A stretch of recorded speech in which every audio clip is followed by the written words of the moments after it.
By June of 1947, the British Empire was packing up to leave, and the Indian subcontinent was fracturing along aggressive, violent lines.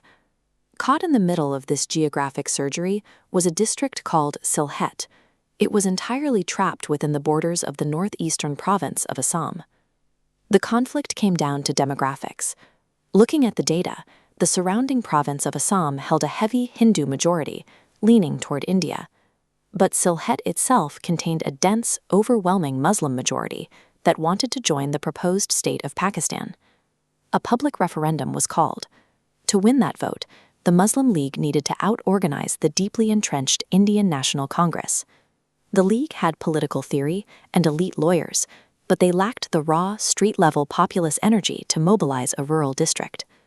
Securing Sylhet required someone who could bypass the politicians and speak directly to the working class. They needed a leader capable of awakening a massive, unified Islamic brotherhood at the absolute grassroots level. They found that leader in Maulana Abdul Hamid Khan Bhashani. He was an Islamic scholar, but he rarely stayed quiet inside a mosque.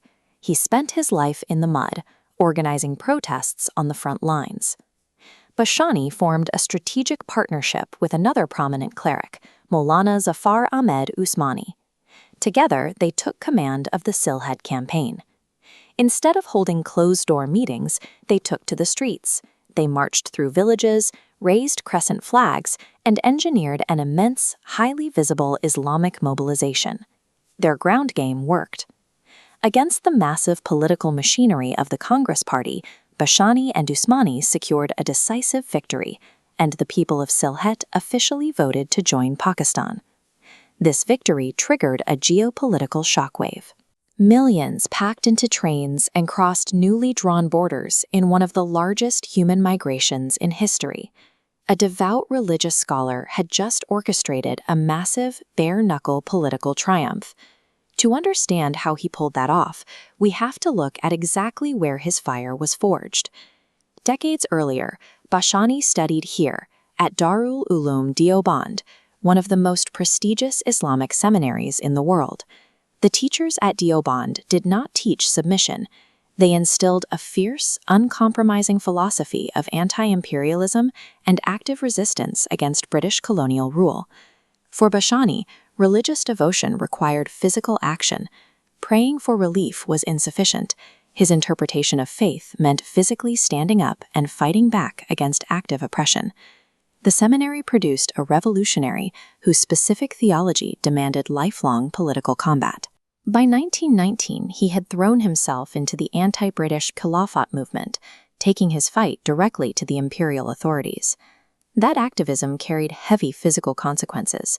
He was repeatedly arrested and spent significant time in colonial jails throughout the 1920s. Upon his release, he pivoted his focus toward the poorest demographics in Assam. He championed the rights of rural farmers, building an unbreakable, trusting bond with the working class. Over the years, he developed an immense populist gravity. He could command crowds of thousands, speaking their language and validating their daily struggles. When 1947 arrived, the Muslim League unleashed a weapon sharpened by decades of successful, gritty, grassroots organization. But his uncompromising nature contained a tragic irony. Because his theology demanded resistance against any oppressor, he would soon be forced to rebel against the very Pakistani state he had just helped create. Almost immediately after partition, the new government in West Pakistan began consolidating power. They systematically marginalized East Pakistan, ignoring the economic and cultural needs of the Bengali people. Bhashani rapidly grew disillusioned. He pushed back, founding the Awami Muslim League to organize the opposition and spearheading a fierce movement to establish Bengali as a national language. To empower the peasantry, he developed a unique ideological framework known as Islamic socialism. He blended strict religious devotion with left-leaning economic policies designed to break up monopolies and redistribute resources. This combination of intense faith and radical economics earned him two legendary titles.